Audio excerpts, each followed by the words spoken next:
बोलिए सदगुरु कबीर साहेब की जय। संत समाज की जय। आज हम लोग श्रवण करेंगे बीजक रामायणी 39, जिसमें सदगुरु कहते हैं सत्य संप्रदाय तथा जाति पाति से ऊपर है। सत्य न किसी संप्रदाय का है, न किसी जाति का है, न किसी मजहब का है। सत्य तो सत्य है। गुरुवर कबीर कहते हैं, जिन कलमा कली माही पढ़ाया, कुदरत खोज जिन तीनों नहीं पाया। कर्मत कर्म करे करतूता, वेद कितेब भय सब रीता। कर्मत सो जग भव अवतरिया, कर्मत सो निमाज को धरिया। कर्मत सुनति और जनेऊ, हिंदू तुर्क न जाने भेऊ। पानी पवन संयोय के, रचिया यह उत्पाद। सुनहि सुरति समोय के, कासो कहिए जात। गुरुवर कबीर कहते हैं, मुसलमानों को यह गर्व है कि कुरान खुदाई किताब है,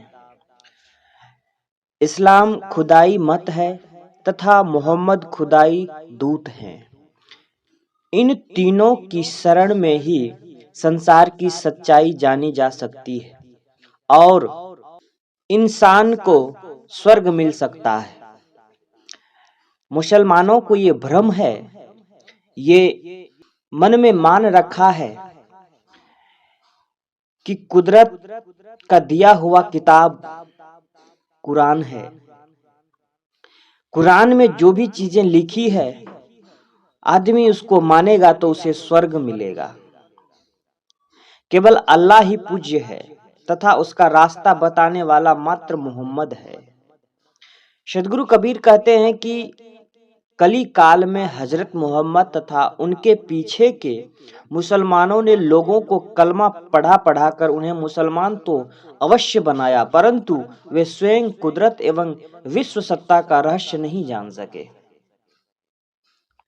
गुरुवर कबीर उस मोहम्मद के ऊपर ही प्रश्न खड़ा करते हुए कहते हैं, जिनके द्वारा लिखे किताबों को मुसलमान लोग पढ़ करके गौरवान्वित महसूस करते हैं, लेकिन गुरुवर कबीर कहते हैं कि वही मोहम्मद अपने आप को नहीं जान सका, रहस्य नहीं जान सका। विश्व अनंत देश काल व्यापी है, अर्थात देश की अनंत है और काल भी अनंत है। हम एक यान में चले जो एक सेकेंड में अरबों किलोमीटर चलता हो और वह अरबों वर्ष चलता रहे, तो भी देश की शून्य काश की सीमा नहीं आएगी।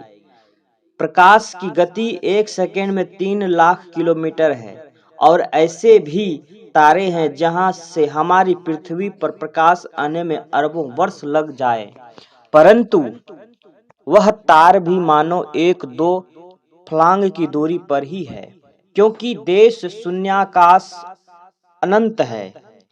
इसी प्रकार अरबों वर्ष की भी महाकाल के बीच में 1 सेकेंड के तुल्य है। देश और काल अनंत है और अनंत देश काल व्यापी विश्व भी अनंत है।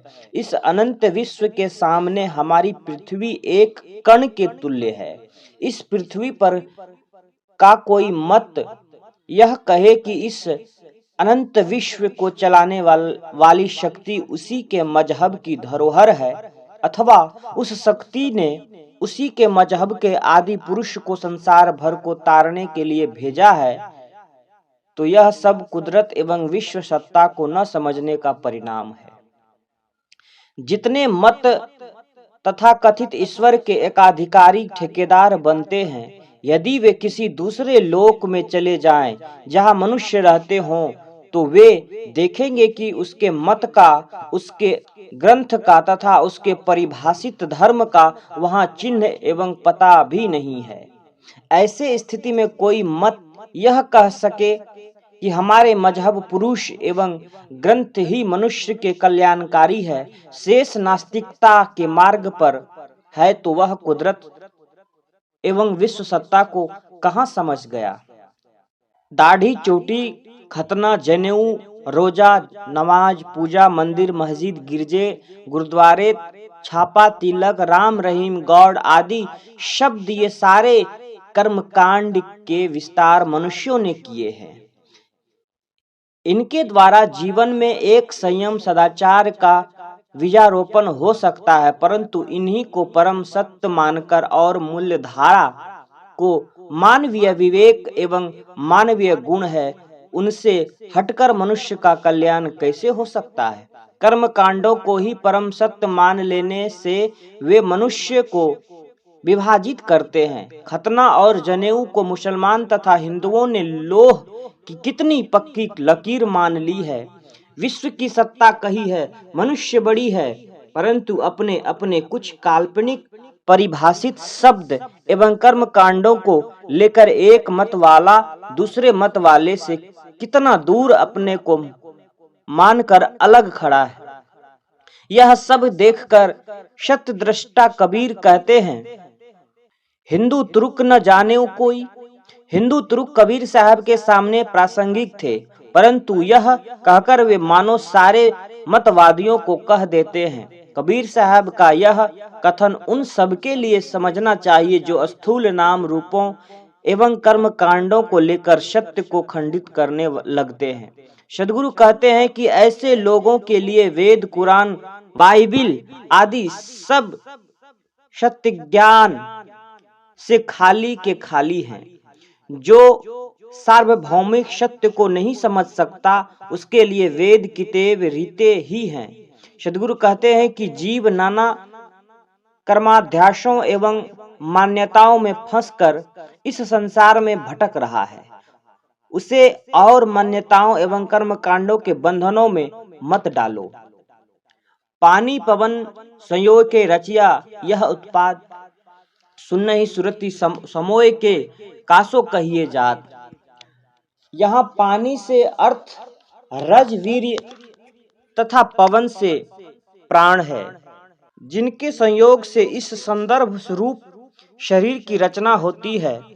लक्षणा दृष्टि से पानी पवन से सारे जड़ तत्व का अर्थ माना जा सकता है, अर्थात जड़ तत्वों में शरीर की रचना होती है।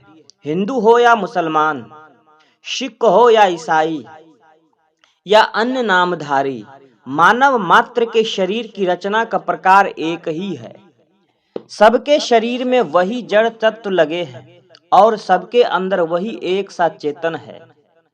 इन वास्तविकताओं को न समझना अपनी सुरति को शून्य में समोना है, अर्थात अपने मन को नकारात्मक स्थिति में ले जाना है, उसे मूढ़ बनाना है। परंतु यह सब किससे कहा जाए, समझने वाले से ही कहा जा सकता है। जो नहीं समझता उसे उसके आगे सिर मारने से क्या होगा। दिन से रात हो जाए, रात से सुबह हो जाए, फिर भी वो समझने को तैयार ही नहीं। सुनहि सुरति समोय के कासो कहिए जात का दूसरा अर्थ होता है भिन्न किया गया है। सुनहि सुरति समोय के का अभिप्राय है मूढ़ होना, अपने मन को शून्य, जड़ एवं मूढ़ बना देना। यदि मानव में विभिन्न जाति पाति की कल्पना की जाती है तो अर्थात मूर्ख बनकर मनुष्य को किस जाति का कहा जाए। सार यह है कि एक मानव जाति में भिन्न भिन्न जातियों की कल्पना करना मूढ़ता है। मानव की केवल एक जाति है। इस रामायणी के आरंभ में जिन कलमा कलिप माँ ही पढ़ाया, हजरत मोहम्मद का संकेत है। उन्होंने ही कली काल में कलमा पढ़ाकर लोगों को मुसलमान बनाना शुरू किया था। इन सारी रहस्यों को हम लोग नहीं जान पाते हैं, जिसके कारण हम लोग भटकते हैं। मुसलमानों का ये भ्रम है, ये वहम है कि सिर्फ मोहम्मद साहब के चलते ही, मोहम्मद के रहते ही यह संसार में जो कुछ होता है हो रहा है। लेकिन जरा उस व्यक्ति को सोचना चाहिए कि जहां मोहम्मद के नामो निशान नहीं है, जहां नाम नहीं जानते, उनका कुछ नहीं जानते, वहां कैसे चल रहा है। गुरुवर कबीर सत्य और सटीक बात कहते हैं, लेकिन मानने वाले मान ले तभी तो इस बात की महत्ता है। तो बंधुओं, इस बात को हमेशा ध्यान में रखें कि गुरुवर कबीर कहना क्या चाहते हैं। जो व्यक्ति गुरुवर कबीर के वाणी को विचार करके अमल करके अपने जीवन में धारण करेगा, उसका जीवन कभी भी भ्रमित नहीं हो सकता है, उसका जीवन कभी भी दुखित नहीं हो सकता, उसका जीवन कभी खंडित नहीं हो सकता है। इन्हीं विचारों के साथ मैं अपनी वाणी को विराम लेता हूँ। बोलिए सदगुरु कबीर साहेब की जय।